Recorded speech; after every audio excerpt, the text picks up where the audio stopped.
Não sequestrei, meu anjo. Pra mim, eu busquei a mulher que eu amo. Ele não tem amor no coração, não. E ele chegou lá já assim com a arma. Pra mim, ele ia me matar naquela hora ali.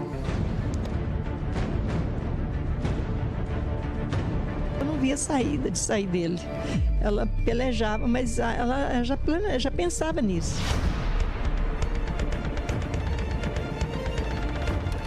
Quando ele chegou e minha mãe gritou, eu saí correndo aqui desesperada. Ele estava com a arma na cintura, mas ele chegou me empurrando. Isso parece um filme pra mim. Não sequestrei, meu anjo. Pra mim, eu busquei a mulher que eu amo. Porque ele sempre ameaçou ela, que achava ela onde ela estivesse. Quando ela queria só viver.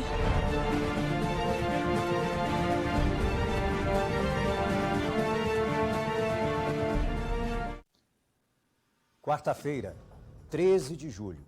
O Balanço Geral começa com fotos de um casal que volta a ser notícia no nosso programa.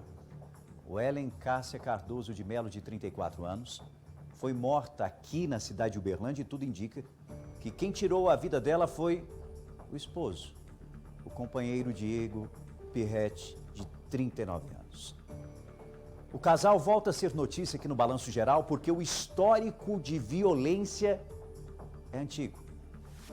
Em maio de 2020, como você viu nas imagens, nas entrevistas, o Ellen Cássia chegou a ser sequestrada por ele.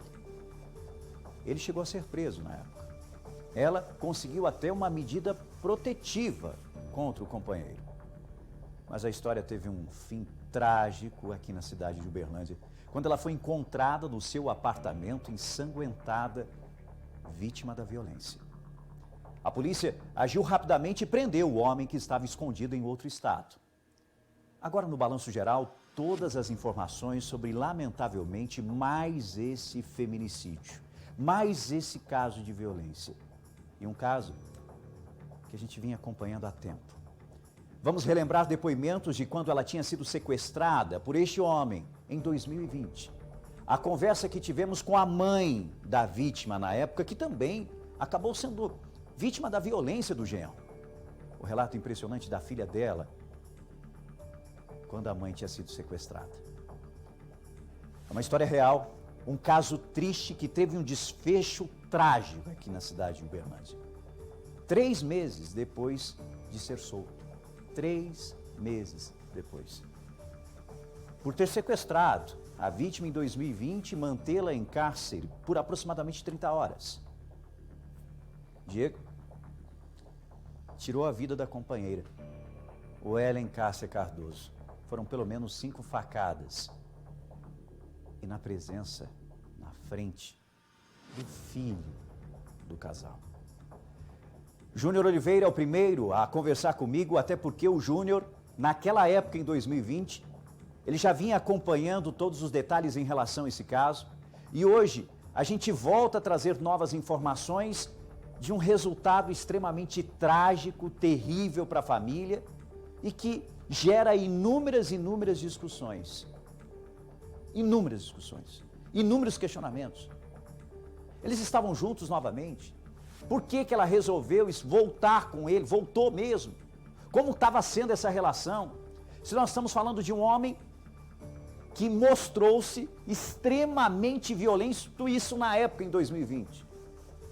Ele estava escondido no estado de Goiás, mas conseguiu ser preso pela polícia. E hoje no programa nós vamos trazer todos os detalhes. Primeiro, meu amigo Júnior Oliveira, difícil até falar bom dia numa quarta-feira, dia 13 como essa, e principalmente com um desfecho trágico de uma história que o Balanço Geral acompanhou tão de perto e você também. Vamos entender para os amigos e amigas de casa como é que foi esse crime registrado aqui na cidade de Uberlândia ontem no apartamento onde eles estavam.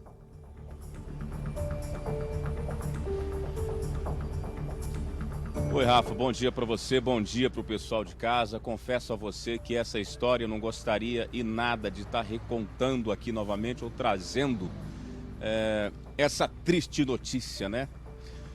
Logo pela manhã, quando recebi a informação da nossa produção que nós iríamos acompanhar um caso de feminicídio, logo fiquei triste e falei, meu Deus, mais um caso de feminicídio em Uberlândia.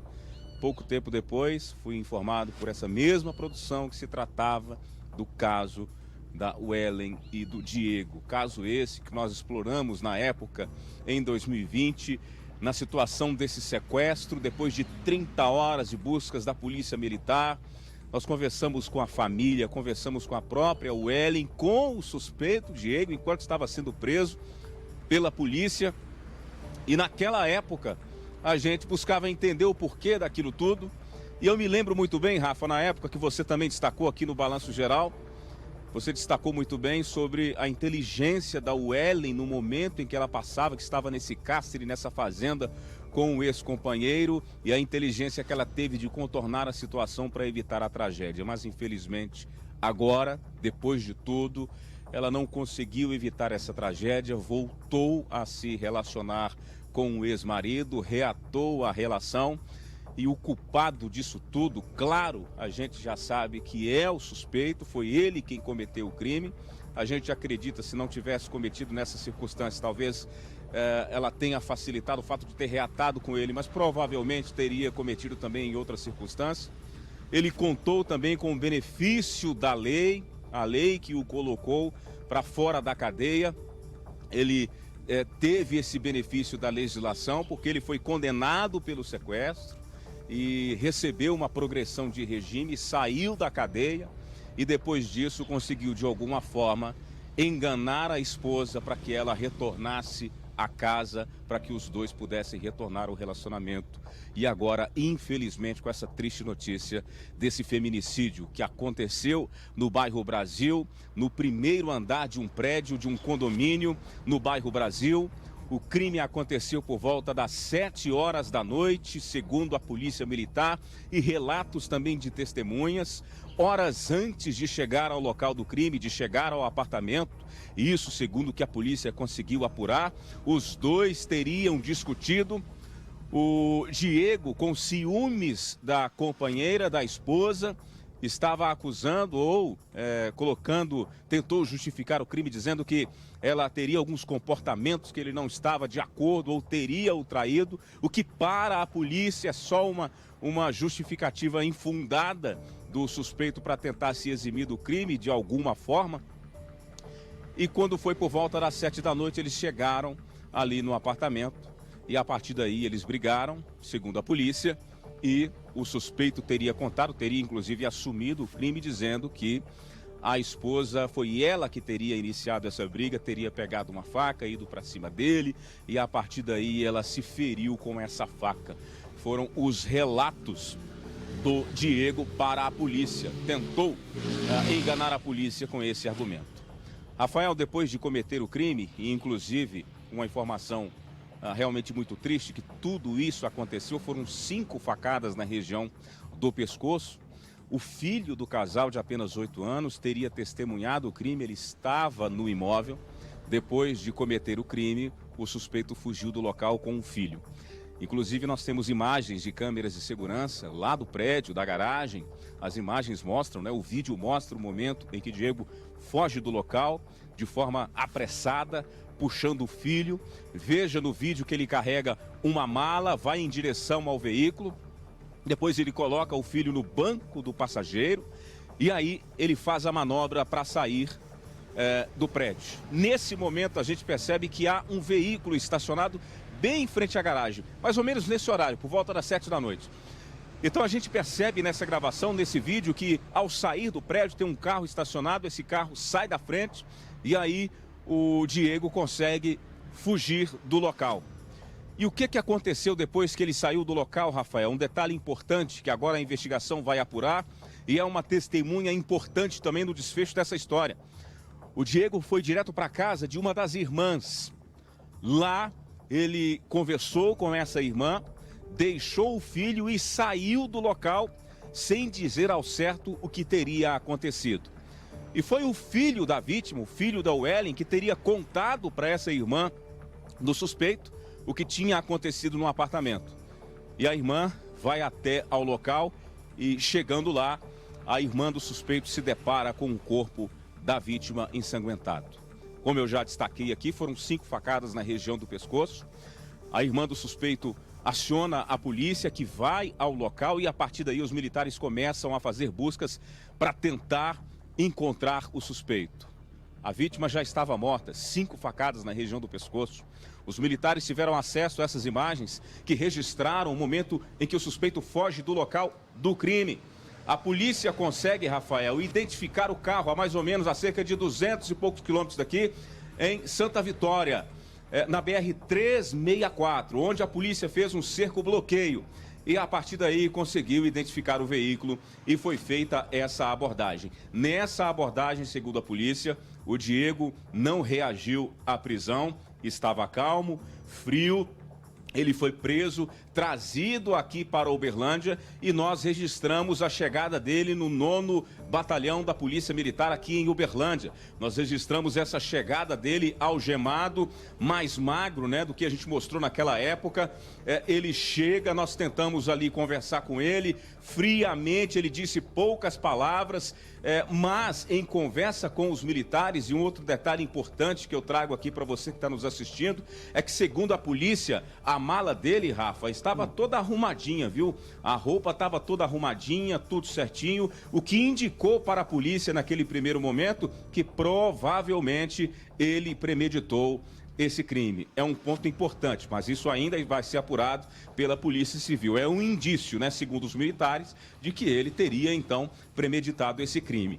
Ele foi abordado, trazido para cá, chegando aqui, não conversou com os jornalistas, não falou muito durante a nossa abordagem, no momento em que ele chegou no batalhão da Polícia Militar, mas teria assumido o crime para a polícia. E, inclusive, ele teria perguntado para a polícia se realmente a esposa tinha falecido, né? O policial disse que ela tinha sido encontrada no apartamento, e ele teria perguntado para o policial, mas ela morreu, o que aconteceu? O policial deu a notícia da morte e, de forma até estranha, o policial descreveu isso para a gente, que ele, de forma dissimulada, ele chorou, né? Um tom ali de sentimento de lamentação, mas isso para a polícia não foi o suficiente. Nesse primeiro contato que a polícia teve com ele, a Polícia Militar o classificou de forma fria. Ele foi muito frio durante essa abordagem, durante essa prisão.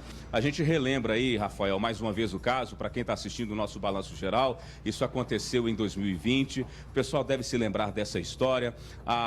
O Ellen, ela tinha colocado um fim no relacionamento, porque já não aguentava mais as agressões, não aguentava mais essa vida, foi morar com a mãe.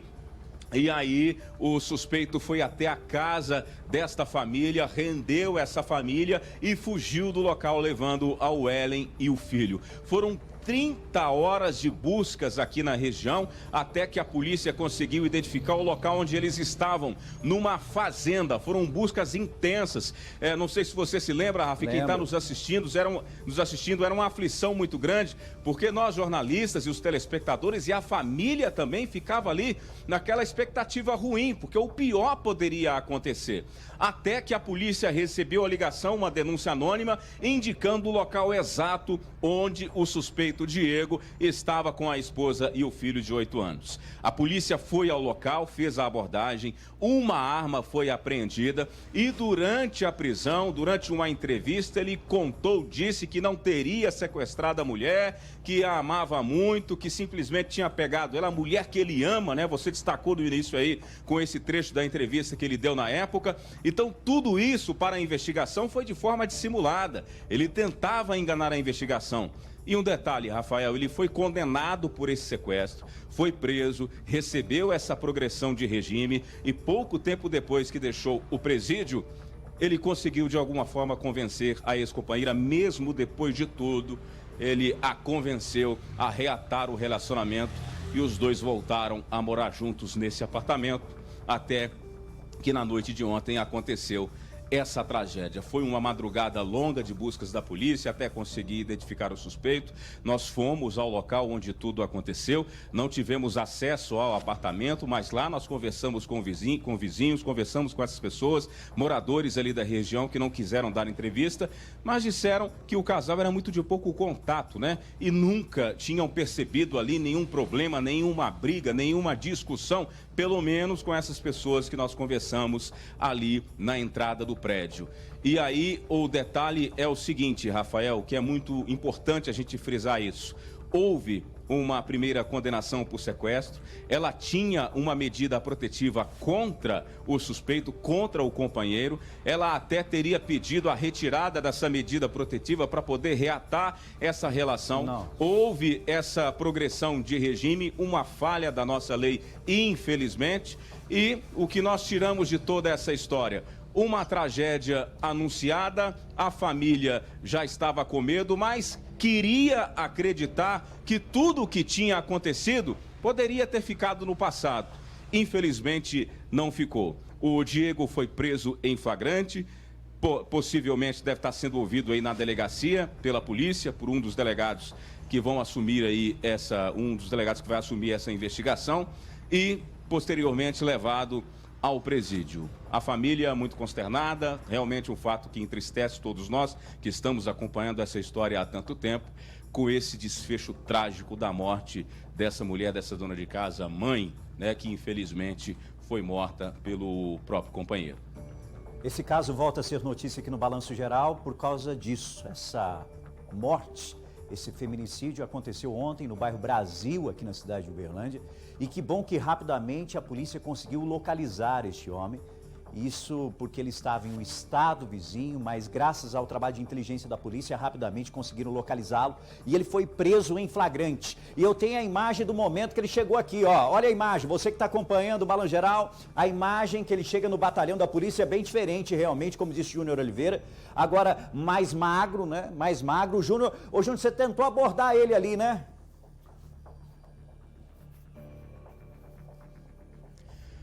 Tentei sim, Rafael, e ele parece que já está acostumado, né?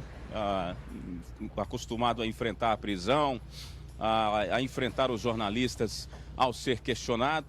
Falou muito pouca coisa da outra vez, um pouco mais alterado, ele até soltou mais a língua, né?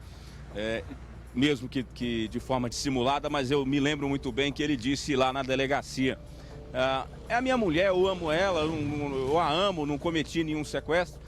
Desta vez ele foi diferente, apesar de descer ali da viatura ali de forma muito tranquila. Eu percebi, inclusive, quando ele estava passando assim, nós tentamos fazer a abordagem, nós fizemos a abordagem, né? Fizemos algumas perguntas, ele disse muito pouca coisa, ele começou a negar, disse que não tinha nada para falar.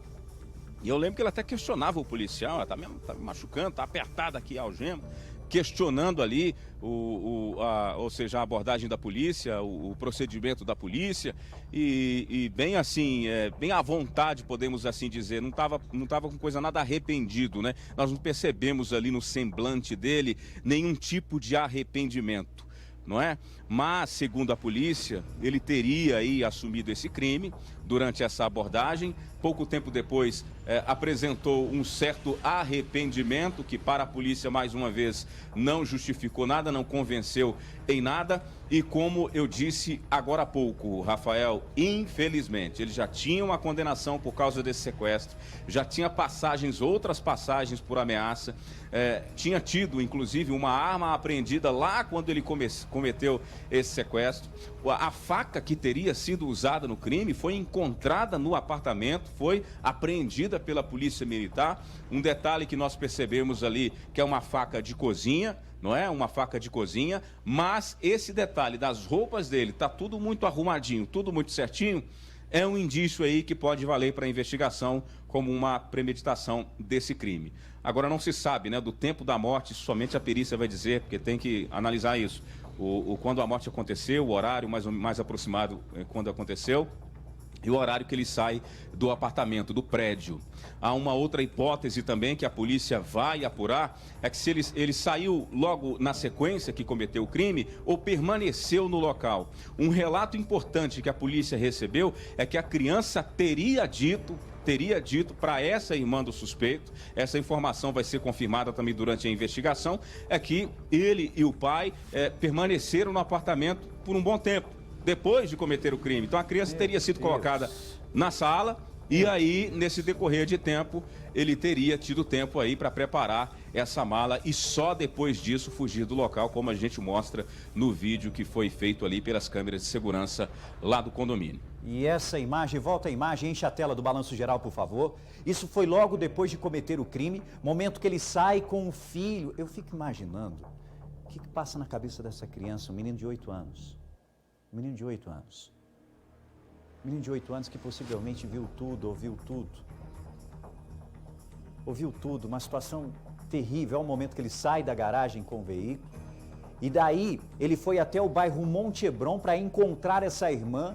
Lá, ele chegou, levou a criança e falou, ó, fica, cuida dele para mim. E aí ela já percebeu que alguma coisa errada tinha acontecido, que ele tinha feito alguma coisa. Acionou rapidamente todo mundo, a família dela, a polícia.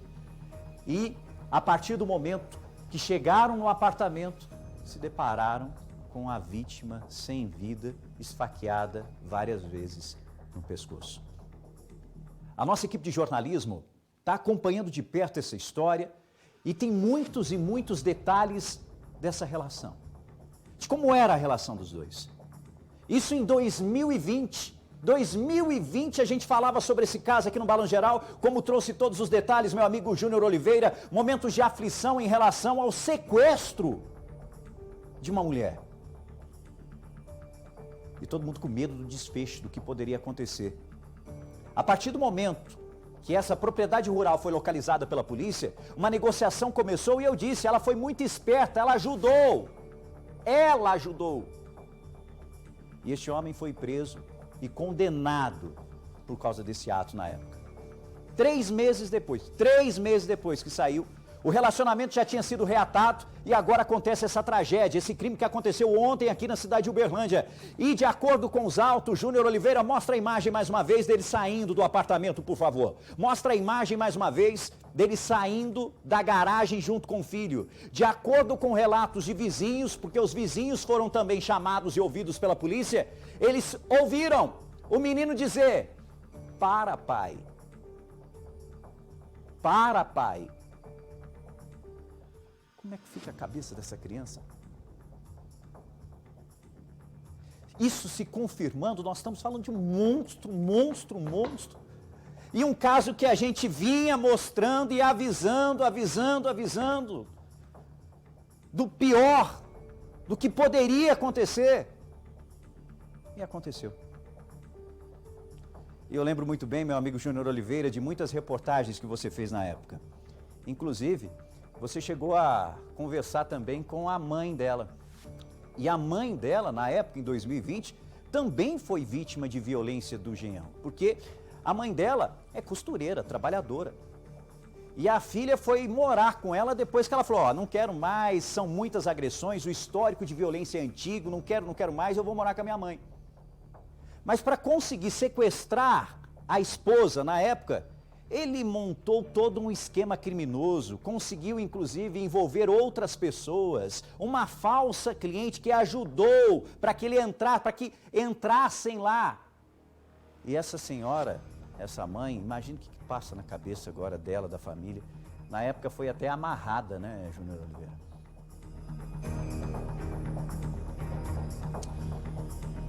Exatamente, Rafael. Ele montou ali o que seria um falso assalto, né? O que se interpretou na época, porque para ter acesso aí ao imóvel ele fez dessa forma e envolveu outras pessoas nesse sequestro.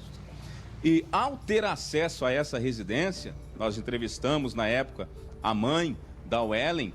Ele entrou de forma muito violenta, deu coronhadas, agrediu essas pessoas e depois fugiu do local, tirando aí a força, né? A mulher, a companheira e a ex-companheira na época e também o filho. E aí eles foram de carro, né? Saíram aí em alta velocidade, o suspeito saiu em alta velocidade.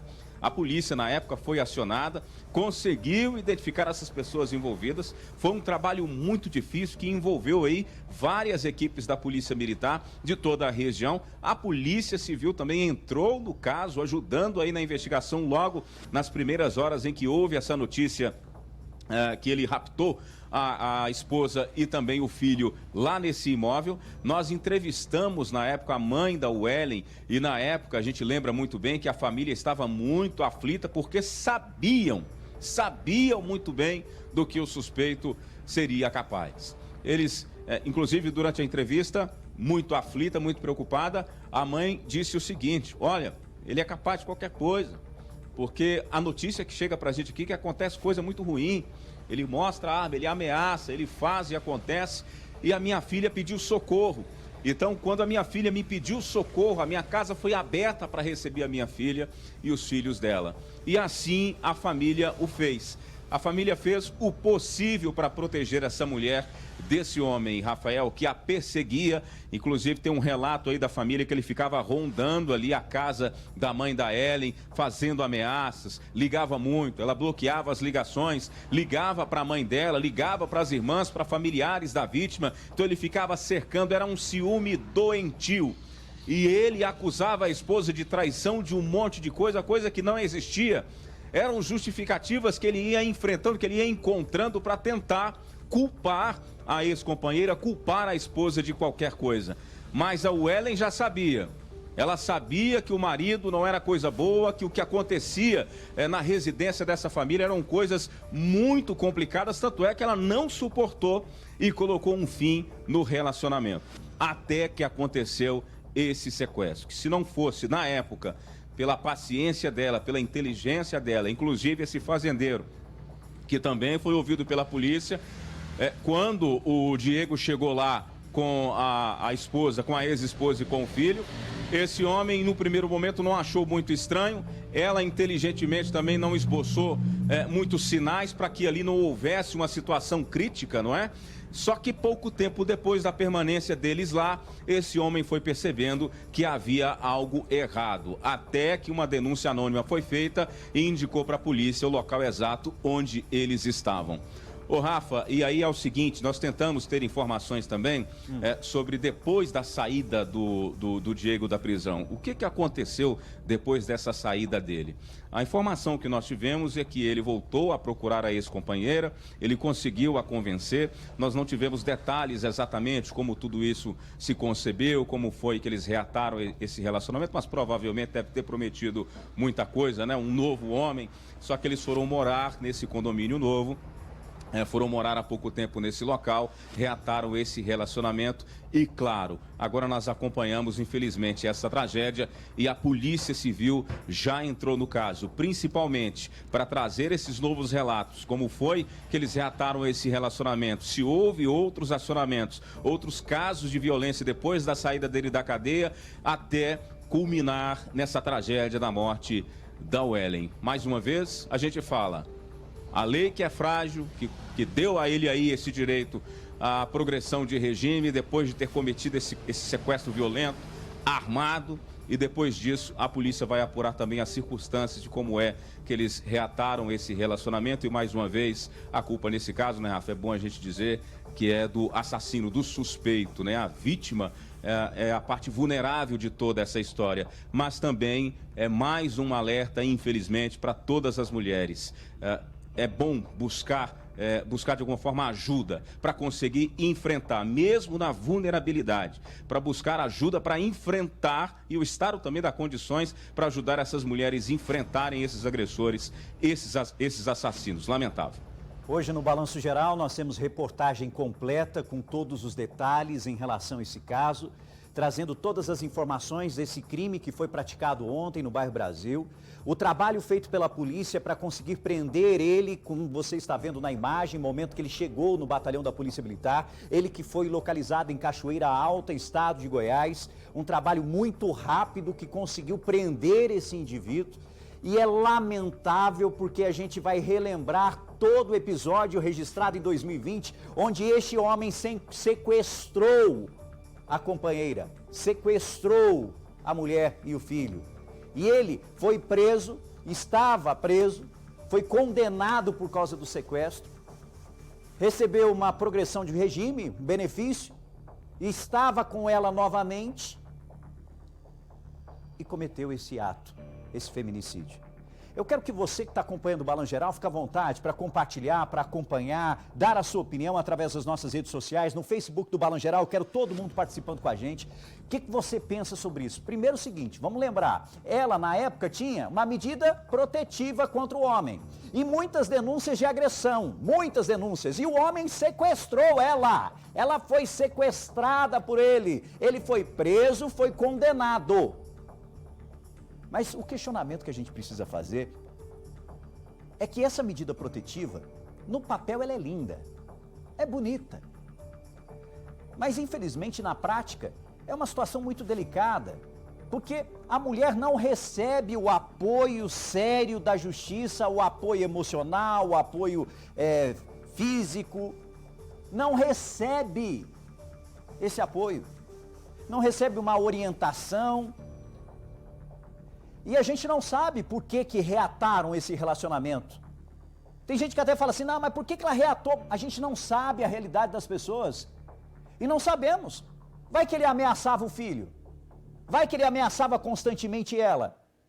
Porque não existe só agressão física, existe a agressão emocional e essas mulheres acabam sendo agredidas diariamente e elas se fecham para o mundo. Se fecham para o mundo.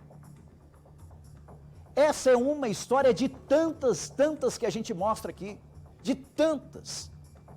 E muitas vezes é sim importante a gente chamar a atenção das nossas autoridades, chamar a atenção do judiciário, chamar a atenção dos nossos deputados, dos nossos senadores em relação à nossa legislação, porque no papel tá lindo, mas na prática as ações não acontecem.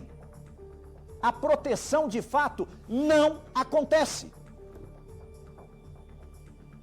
Muito bom que agora o crime de feminicídio teve uma pena aumentada dependendo da situação. Nesse caso, possivelmente até porque nós estamos falando de um homem que já tinha sido preso por causa de ameaça, por causa de sequestro e agressão à vítima.